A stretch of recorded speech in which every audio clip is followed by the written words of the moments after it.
ओम शांति। ये बाबा की 20 तारीख की साकार मुरली है। सार है मुरली का। मीठे बच्चे, तुम्हें तन मन धन से सच्ची रूहानी सेवा करनी है। रूहानी सेवा से ही भारत गोल्डन एज बन जाएगा। प्रश्न, बेफिक्र रहने के लिए सदा कौन सी बात याद रखो? तुम बेफिक्र कब रह सकेंगे? तो बाबा ने कहा, बेफिक्र रहने के लिए सदा याद रहे कि यह ड्रामा बिल्कुल एक्यूरेट बना हुआ है। जो भी ड्रामा अनुसार चल रहा है यह बिल्कुल एक्यूरेट है, परंतु अभी तुम बच्चे बेफिक्र रह नहीं सकते। जब तुम्हारी कर्मातीत अवस्था हो तब तुम बेफिक्र बनेंगे। इसके लिए योग बहुत अच्छा चाहिए। योगी और ज्ञानी बच्चे छिप नहीं सकते। ओम शांति। पतित पावन शिव भगवानुवाच, बाबा ने समझा दिया है कि देहधारी मनुष्य को कभी भी भगवान नहीं कहा जा सकता। मनुष्य यह भी जानते हैं पतित पावन भगवान ही है। श्री कृष्ण को पतित पावन नहीं कहेंगे, बेचारे बहुत मूंझे हुए हैं। भारत में जब सूत मूंझ जाता है तब शिव बाबा को आना पड़ता है। बाबा के बिना उसे कोई सुलझा न सके। वो ही पतित पावन शिव बाबा है, जिसको सिर्फ तुम बच्चे ही जानते हो, सो भी नंबरवार पुरुषार्थ अनुसार। भले यहाँ बैठे हैं, रोज सुनते हैं, तो भी ध्यान में यह नहीं आता है कि हम शिव बाबा के पास बैठे हैं। वह इनमें विराजमान है, हमको पढ़ा रहे हैं, पावन बना रहे हैं, युक्ति बतला रहे हैं। तुम स्वदर्शन चक्रधारी बन रचता और रचना की नॉलेज पाकर काम को जीत जगत जीत बनते हो, तो वह बाप पतित पावन भी ठहरा, नई रचना का रचता भी ठहरा। अभी बेहद का राज्य पाने के लिए तुम पुरुषार्थ करो। हर एक समझते हैं हम शिव बाबा से राज्य भाग्य ले रहे हैं। यह भी यथार्थ रीति समझ नहीं सकते। कोई थोड़ा जानते, कोई तो बिल्कुल ही नहीं जानते। शिव बाबा तो कहते हैं पतित पावन मैं हूँ। मेरे से अगर कोई आकर पूछे तो मैं अपना परिचय दे सकता हूँ। तुमको भी तो बाबा ने अपना परिचय दिया है ना। शिव बाबा कहते हैं मैं साधारण तन में प्रवेश करता हूँ। यह साधारण तन है, झाड़ के अंत में खड़ा है, पतित दुनिया में खड़ा है और फिर नीचे तपस्या कर रहे हैं। इनको भी तपस्या शिव बाबा सिखला रहे हैं। राजयोग शिव बाबा सिखाते हैं। नीचे आदि देव, ऊपर में आदिनाथ। तुम बच्चे समझा सकते हो, हम ब्राह्मण शिव बाबा की संतान हैं। तुम भी शिव बाबा के बच्चे हो, परंतु जानते नहीं हो। भगवान एक है, बाकी सब ब्रदर्स हैं। बाबा कहते हैं मैं अपने बच्चों को ही पढ़ाता हूँ। जो मुझे पहचानते हैं उन्हों को ही पढ़ाकर देवता बनाता हूँ। भारत ही स्वर्ग था, अब नरक है। जो काम को जीतेगा वही जगत जीत बनेगा। मैं गोल्डन वर्ल्ड की स्थापना कर रहा हूँ। अनेक बार यह भारत गोल्डन एज में था, फिर आयरन एज में आया। यह कोई भी जानते नहीं। रचयिता और रचना के आदि मध्य अंत को कोई जानते नहीं। मैं नॉलेज फुल हूँ। यह है एम ऑब्जेक्ट। मैं इनके साधारण तन में प्रवेश होकर नॉलेज देता हूँ। अब तुम भी पवित्र बनो। इन विकारों को जीतने से तुम जगतजीत बनेंगे। यह सब बच्चे पुरुषार्थ कर रहे हैं, तन मन धन से रूहानी सेवा करते हैं, जिस्मानी नहीं। इनको स्पिरिचुअल नॉलेज कहा जाता है। यह भक्ति नहीं है। भक्ति का युग है द्वापर कलयुग, जिसको ब्रह्मा की रात कहा जाता है, और सत्युग त्रेता को ब्रह्मा का दिन कहा जाता है। कोई गीता पाठी आए तो उनको भी समझाएंगे गीता में भूल है। गीता किसने सुनाई? राजयोग किसने सिखाया? किसने कहा है काम पर जीत पाने से तुम जगत जीत बन जाएंगे? ये लक्ष्मी नारायण भी जगत जीत बने हैं ना। इनके 84 जन्मों का राज बैठ समझाएं। कोई भी हो नॉलेज लेने के लिए तो यहाँ आना पड़ेगा ना। मैं तो बच्चों को पढ़ाता हूँ, परंतु तुम्हारे में भी कोई इतना नहीं समझते हैं। इसलिए गायन है, कोटों में कोई, कोई में भी कोई। मैं जो हूँ जैसा हूँ, कोई तो यह 5% भी नहीं जानते। तुम्हें बाप को जानकर पूरी रीति याद करना है। मामे कम याद क्यों नहीं करते हो? कहते हैं बाबा याद भूल जाती है। अरे तुम बाबा को याद नहीं कर सकते हो। यूं तो बाबा समझाते हैं यह मेहनत का काम है, फिर भी पुरुषार्थ कराने के लिए पंप करते रहते हैं। अरे जो बाबा तुमको क्षीर सागर में ले जाते हैं, विश्व का मालिक बनाते हैं, उनको भूल जाते हो। माया भुलाएगी भी जरूर, टाइम लगेगा। ऐसे भी नहीं कि माया को भुलाना ही है, इसलिए ठंडे होकर बैठ जाओ। नहीं, पुरुषार्थ जरूर करना है, काम पर जीत पानी है। मामेकम याद करो तो विकर्म विनाश होंगे। जैसे तुम बच्चों को बोलता हूँ, वैसे कोई भी बड़े से बड़ा जज आएगा, उनको भी बाबा बोलेंगे ना बच्चे, क्योंकि मैं तो ऊंचे से ऊंचा भगवान हूँ।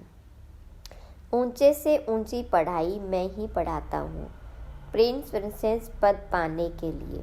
बाबा कहते हैं मैं इनको पढ़ा रहा हूँ, यही फिर श्री कृष्ण बनते हैं।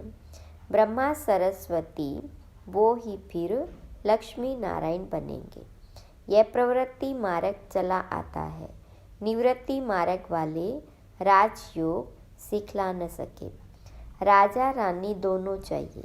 विलायत में जाकर कहते हैं हम राजयोग सिखलाते हैं, परंतु वह तो सुख को कागविष्टा समान कहते हैं। फिर राजयोग कैसे सिखलाएंगे? तो बच्चों को उछल आनी चाहिए, परंतु बच्चे अजुन छोटे हैं, बालिग नहीं बने हैं। बालिग बने की हिम्मत चाहिए। बाबा बतलाते हैं यह है रावण संप्रदाय।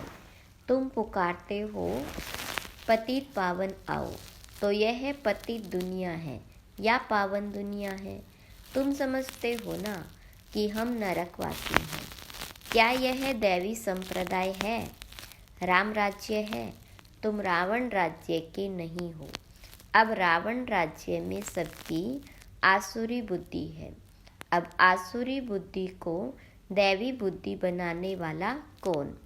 ऐसे 4-5 प्रश्न पूछो तो मनुष्य सोच में पड़ जाए। तुम बच्चों का काम है बाप का परिचय देना। झाड़ तो धीरे धीरे बढ़ता है, फिर बहुत वृद्धि को पाएंगे। माया भी चक्री लगाकर एकदम गिरा देती है। बॉक्सिंग में भी बहुत मरते हैं, इसमें भी बहुत मर जाते हैं। विकार में गया और मरा, फिर नए सिर पुरुषार्थ करना पड़े। विकार एकदम मार डालता है। जो कुछ जंक निकाल पति से पावन बना, वह की कमाई चट हो जाती है। फिर नए सिरे मेहनत करनी पड़े। ऐसे नहीं उनको अलाउ नहीं करना है, नहीं, उनको समझाना है जो कुछ याद की यात्रा की पढ़ा वह सब खलास हो गया, एकदम नीचे गिर पड़े हैं। फिर भी घड़ी घड़ी अगर गिरते रहेंगे तो कहेंगे गेट आउट। एक दो बारी आजमाया जाएगा, 2 बारी माफ़ी मिली, फिर केस होपलेस हो जाता है। फिर आएगा भी, लेकिन एकदम डर्टी क्लास में। भेंट में तो ऐसे कहेंगे ना, जो बिल्कुल कम पद पाते हैं उनको कहेंगे डर्टी क्लास। दास दासियाँ चंडाल प्रजा के भी नौकर चाकर सब बनते हैं ना। बाबा तो जानते हैं मैं इन्हों को पढ़ा रहा हूँ, हर 5000 वर्ष के बाद पढ़ाता हूँ। वह लोग लाखों वर्ष कह देते हैं, आगे चलकर यह भी कहने लग पड़ेंगे कि बरोबर 5000 वर्ष की बात है। वो ही महाभारी लड़ाई है, परंतु याद की यात्रा में रह न सके। जब कोई नया आता है तो बच्चों को फॉर्म ज़रूर भराना है। जब फॉर्म भरे तब उनको समझाया जाए। अगर किसको समझाना ही नहीं है तो फॉर्म ही क्या करे भरेगा। ऐसे तो ढेर आते हैं, बोलो बाबा को पुकारते हो, पतित पावन आओ तो ज़रूर, यह पतित दुनिया है, तब तो कहते हैं कि आकर पावन बनाओ। फिर कोई बनते हैं, कोई नहीं बनते हैं। बाबा के पास पत्र तो ढेर आते हैं, सब लिखते हैं शिव बाबा केयर ऑफ ब्रह्मा।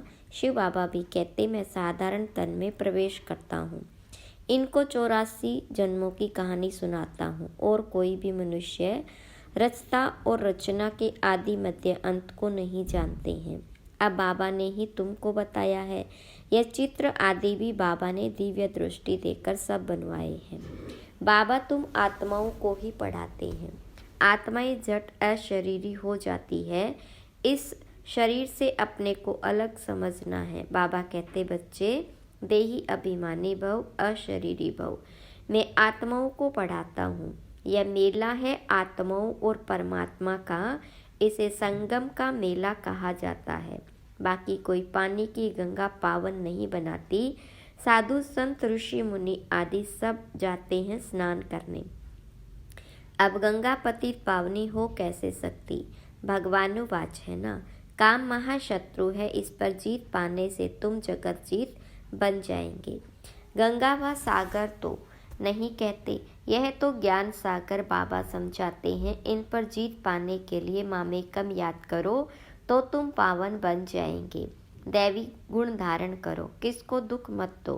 पहला नंबर दुख है काम कटारी चलाना, यही आदि मध्य अंत दुख देने वाला है। सतयुग में यह होता नहीं, वह है पावन दुनिया, वहाँ कोई पतित रहता ही नहीं। जैसे तुम योग बल से राज्य लेते हो, वैसे वहाँ योग बल से बच्चे पैदा होते हैं। रावण राज्य ही नहीं, तुम लोग रावण को जलाते हो, पता ही नहीं पड़ता कि कब से जलाते आए हो। राम राज्य में रावण होता नहीं। यह बड़ी समझने की बातें हैं जो बाबा बैठ समझाते हैं। समझाते तो बहुत अच्छा है, परंतु कल्प कल्प जो जितना पढ़े हैं उतना ही पढ़ते हैं। पुरुषार्थ से सारा मालूम पड़ जाता है। स्थूल सेवा भी सब्जेक्ट में है, मनसा नहीं तो वाचा कर्मणा। वाचा तो बहुत सहज है, पहले है मनसा अर्थात मन मना भव। याद की यात्रा में रहना, अपने को आत्मा समझ बाबा को याद करना, बाबा से शिक्षा लेनी है। बहुत है जो बाबा को याद नहीं कर सकते। ऐसे नहीं कहेंगे कि ज्ञान को याद नहीं कर सकते, मामेकम याद नहीं कर सकते। याद नहीं करेंगे तो ताकत कैसे मिलेगी। बाबा सर्वशक्तिवान है, उनको याद करने से ही शक्ति आएगी। इसको ही जौहर कहा जाता है। कर्मणा भी कोई अच्छी करे तो पद मिले, कर्मणा भी नहीं करते तो फिर पद क्या मिलेगा। सब्जेक्ट होती है ना, यह है गुप्त समझने की बातें। वो लोग योग योग कहते रहते हैं, परंतु समझते नहीं हैं कि योग से तुम विश्व की बादशाही लेते हो। योग बल से ही वह बच्चा पैदा होता है, यह भी किसको पता नहीं। तुमको समझाया जाता है, फिर भी आधा कल्प के बाद तुम माया के मुरीद यानी चेले बन जाते हो। फिर माया तुमको अभी भी नहीं छोड़ती। अब तुमको शिव बाबा के मुरीद बनना है, कोई भी देहधारी का मुरीद नहीं बनना है। बहन भाई भी अब कहा जाता है पवित्र बनने के लिए, फिर तो इससे भी ऊपर जाना है। भाई भाई समझना है, भाई बहन की दृष्टि भी नहीं। ड्रामा अनुसार जो कुछ चलता है बिल्कुल एक्यूरेट। ड्रामा बहुत एक्यूरेट है। बाबा तो बेफिक्र है, इनको तो फिक्र जरूर रहेगा। बेफिक्र तब रहेंगे जब कर्मातीत अवस्था होगी, तब तक कुछ न कुछ होता है। योग अच्छा चाहिए। योग के लिए बाबा जब जोर देते हैं, इसके लिए कहते हैं घड़ी घड़ी भूल जाते हो। बाबा उलझना देते हैं। जो बाप तुमको इतना खजाना देते हैं, उनको तुम भूल जाते हो। बाबा जानते हैं किस में ज्ञान है, किस में नहीं है। ज्ञानी कभी छिपा नहीं रहेगा, वह झट सर्विस का सबूत देगा। तो यह सब समझने की बातें हैं। अच्छा, मीठे मीठे सिकिलदे बच्चों प्रति माता पिता बाप दादा का याद प्यार और गुड मॉर्निंग। रूहानी बाप की रूहानी बच्चों को नमस्ते। रूहानी बच्चों की रूहानी बाप दादा को याद प्यार गुड मॉर्निंग और नमस्ते। धारणा के लिए मुख्य सार। पहली पॉइंट, माया की बॉक्सिंग में हार नहीं खानी है। पुरुषार्थ में ठंडा हो बैठ नहीं जाना है। हिम्मत रख सेवा करनी है। यह ड्रामा एक्यूरेट बना हुआ है, इसलिए कभी भी किसी भी बात की फिक्र नहीं करना है। कर्मातीत अवस्था को पाने के लिए एक बाबा की याद में रहना है। किसी देहधारी का मुरीद नहीं बनना है। वरदान, श्रीमत प्रमाण सेवा में संतुष्टता की विशेषता का अनुभव करने वाले सफलता मूर्त भव। विस्तार है, कोई भी सेवा करो, कोई जिज्ञासु आवे या नहीं आवे, लेकिन स्वयं से संतुष्ट रहो। निश्चय रखो कि अगर मैं संतुष्ट हूँ तो मैसेज काम जरूर करेगा। इसमें उदास नहीं हो। स्टूडेंट नहीं बढ़े, कोई हर्जा नहीं। आपके हिसाब किताब में तो जमा हो गया और उन्हों को संदेश मिल गया। अगर स्वयं संतुष्ट हो तो खर्चा सफल हुआ। श्रीमत प्रमाण कार्य किया तो श्रीमत को मानना, यह भी सफलता मूर्त बनना है। स्लोगन, असमर्थ आत्माओं को समर्थी दो तो उनकी दुआएं मिलेगी। ओम शांति।